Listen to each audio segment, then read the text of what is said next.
আসসালামু আলাইকুম সম্মানিত দর্শক শ্রোতা, আমি খালিদ হাসান আরাফাত। আজকে এক্সেল পাওয়ার টিলারটি অর্ডার করা ছিল। এক্সেল পাওয়ার টিলারটি আজকে নেওয়ার জন্য আসছে। কোথা থেকে আসছেন আজকে? আমার বাসা কুড়িগ্রাম, রৌমারী থানা, চরসুরমারি গ্রাম। তো কুড়িগ্রাম থেকে আসছে। কুড়িগ্রাম থেকে এই এক্সেল পাওয়ার টিলারটি নেওয়ার জন্য আসছে। এক্সেল পাওয়ার টিলারটি কিন্তু অর্ডার করা ছিল। আপনার অর্ডার অনেক আগে ছিল? হ্যাঁ, আমার অর্ডার অনেক আগে ছিল। তো এই এক্সেল পাওয়ার টিলারটি দেখতেছেন, এটা কিন্তু ডাবল গিয়ার বক্স সম্পূর্ণ এক্সেল পাওয়ার টিলার। আমরা এখানে যে মডেলগুলো করতেছি তার থেকে এটা কিন্তু একটা লুকটা অন্যরকম নিয়ে আসা হয়েছে। তো এই এক্সেল পাওয়ার টিলারটি কিন্তু যেটা দেখতে পাচ্ছেন সেটা হচ্ছে এর সিস্টেমটা পুরোপুরি সামনের যে বোনারটা দেখা যাচ্ছে, এই সামনের বোনারটা কিন্তু একটু ক্লাসিক টাইপের। তো এই মডেলটা এইভাবে করা হয়েছে, কিন্তু 35 হর্সের ইঞ্জিন দিয়ে এটা কিন্তু সাজানো হয়েছে। তো এই এক্সেল পাওয়ার টিলারটি কিন্তু নাঙ্গল যেটা পার্টটা ব্যবহার করা হয়েছে, এই নাঙ্গল পার্টটা কিন্তু আমাদের ট্রাক্টরের যে রোটার আছে, ট্রাক্টরের রোটারে ব্যবহার করা হয়েছে। কোনো প্রকার চেইন নাই, পুরোপুরি প্রিমিয়াম দ্বারাই সংযোজন করা আছে।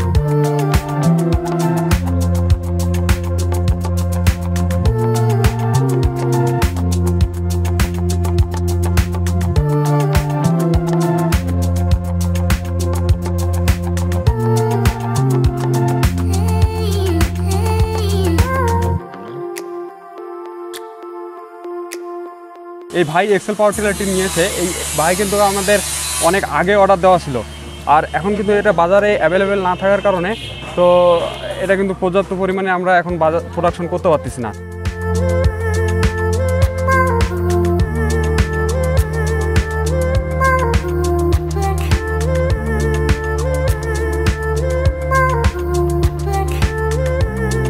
অভিজ্ঞতা অত নাই, বুঝলেন না, তাই চেষ্টা করবো খুব রক্ষণাবেক্ষণ করে রাখার জন্য। এই আর কি। তো আপনার মানে ভাই এই গাড়িটা দেখে আপনার কি মনে হচ্ছে? গাড়িটা দেখে আমার কাছে খুবই ভালো লাগছে। মানে যেমনটা বলেছিলেন, হ্যাঁ, আমি যেরকম ভাবে বলছিলাম সেরকম ভাবে আমাকে সাজিয়ে দেওয়া হয়েছে, এর জন্য আমি খুব হ্যাপি। যাই হোক, এটাই আমাদের সব থেকে বড় পাওয়া যে আমরা এই ভাইয়ের কথা অনুযায়ী কিন্তু এই যে কাজ করতে পারছি, এটাই আমাদের এখানকার সব থেকে বড় পাওয়া। যেহেতু আমাদের বাংলাদেশে এইরকম কাজগুলো আমরা করে থাকি, কিন্তু এই যে অনেক চেষ্টার মধ্য দিয়ে কিন্তু এই এক্সেল পাওয়ার টিলারটি আমরা তৈরি করতে সক্ষম হয়েছি। তো এই মডেল কিন্তু আমাদের এটা কিন্তু আমরা চেঞ্জ করে থাকবো আর কি, এই মডেলটা থাকবে না। সন্ধ্যা হয়ে গেল আর কি, সব কিছু প্রসেস ঠিক করতে করতে প্রায় সন্ধ্যা লেগে যাচ্ছে। এখন গাড়িটা পিকআপের মধ্যে উঠাই দেবো।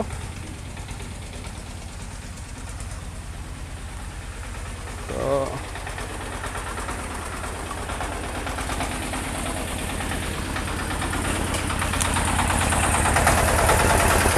এটা একটু ভাসাইতে হবে নাকি, না এইভাবে উঠবে?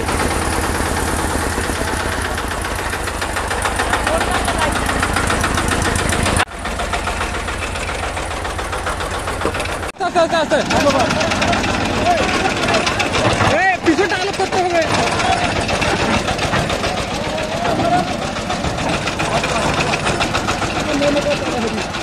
এখন বন্ধ করে দে, নাহলে ভাই। তো রফিকুল ভাইয়ের গাড়িটা কিন্তু চলে যাচ্ছে, পিকআপের মধ্যে উঠাই দেওয়া হয়েছে। তো বাঁচবে নাকি? দেখেন চাকার জাম দিচ্ছেন না।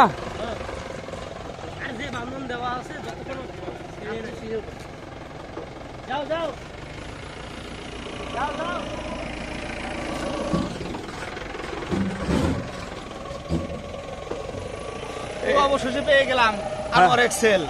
আচ্ছা রফিকুল ভাই, ঠিক আছে। আচ্ছা ঠিক আছে। আচ্ছা আঙ্কেল, আচ্ছা ঠিক আছে। বাবা মন খারাপ কেন? না মন খারাপ নাই, আর যান ভালোভাবে যান, দেখে শুনে চালান, এটাই দোয়া করি। আল্লাহ ভাই আপনি হাত বুলিয়ে দেন। হ্যাঁ, এটা তো হাতে ছোঁয়া, আমাদের প্রতিটা জায়গায় জায়গায় হাতে ছোঁয়া আছে, সমস্যা নাই।